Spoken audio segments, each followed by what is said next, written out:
meet my bride. Let's go for a ride in my newfangled automobile. Just where we will go, nobody knows, but it's sure a great way to feel. Behind the wheel of the speed meter steel, it's my newfangled automobile. Hello and welcome to Vintage Car History. I'm Wild Bill. In the mid-1880s, cars with internal combustion engines were first put into production in Germany. Yet for the next couple of decades, France led the way in car production and technological development.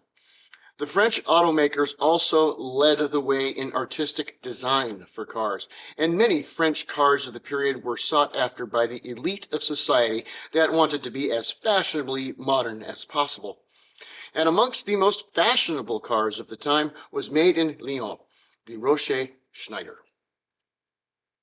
The story, of course, begins in Lyon, where Edouard Rochet was born in 1867. Young Edouard was, quite frankly, a nerd. His father was a talented machinist, and he inherited his mechanical and mathematical mind.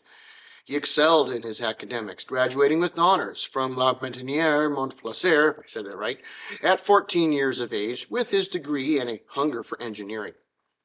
He returned to the family business after school, coming to work at his father's machine shop in 1881. By 1890, he was running the show and had started to manufacture and repair bicycles. Business was good, and Rochet was making a good income. Yet Lyon of the time was a major industrial and commercial center, with factories and steelworks aplenty. Also, raw silk was processed there, making cloth for many industries. Cars came to the city in early 1890s, and Edouard wanted a piece of the action. He was a good designer and engineer. He just needed more capital to begin production. This is where an associate of his, Theodore Schneider, comes into the picture. Also going by the name Theophile, the Schneider family owned a major portion of the manufacturing businesses in Lyon. They made most of the weapons and munitions for the French army and were absurdly wealthy. Theophile was a businessman that ran the family's silk business and had the money and warehouse space to support Edouard in creating a new car company. Thus, in 1894, Rochet-Schneider was formed and production began. Their first cars were based on the contemporary Benz cars of the time, single-cylinder, 3-horsepower engines mounted horizontally and 2-speed belt transmission. These remained in production until 1896. The same year, the partners decided to incorporate and bring in some more partners so that they could move to a larger facility and expand production. Their new models were more like Panhard and Levasseur cars with sliding pinion transmissions and bigger engines with a center drive chain. These cars sold well and remained in production until 1902. The new Mercedes cars designed by Wilhelm Maybach were almost immediately copied by most other European car makers, and Rochet-Schneider was no exception. 4-cylinder engines were now offered, making 16 horsepower, 3-speed transmissions, and a drive shaft to the rear wheels. The car's body and overall lines were lower, and the models were also becoming much larger to accommodate the tastes of wealthy French customers.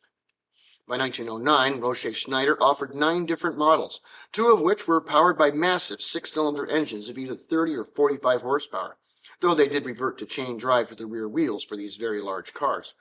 The Cap de Ville Type 9000 pictured here was quite a popular model.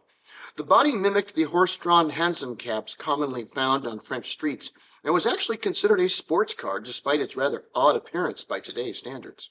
Theophile Schneider would leave the company in 1911, to found his own make of car, the T.H. Schneider. Rochet-Schneider retooled for war production in 1914, but returned to car manufacture afterwards, and continued making cars until 1932, when they turned to making commercial vehicles. Yet prior to World War I, Rochet-Schneiders were considered one of the most fashionable cars in France. If you were a rich Frenchman and wanted to keep up your appearances, you would drive a Rochet-Schneider. Thanks for watching Vintage Car History, and we'll see you next week. Peace.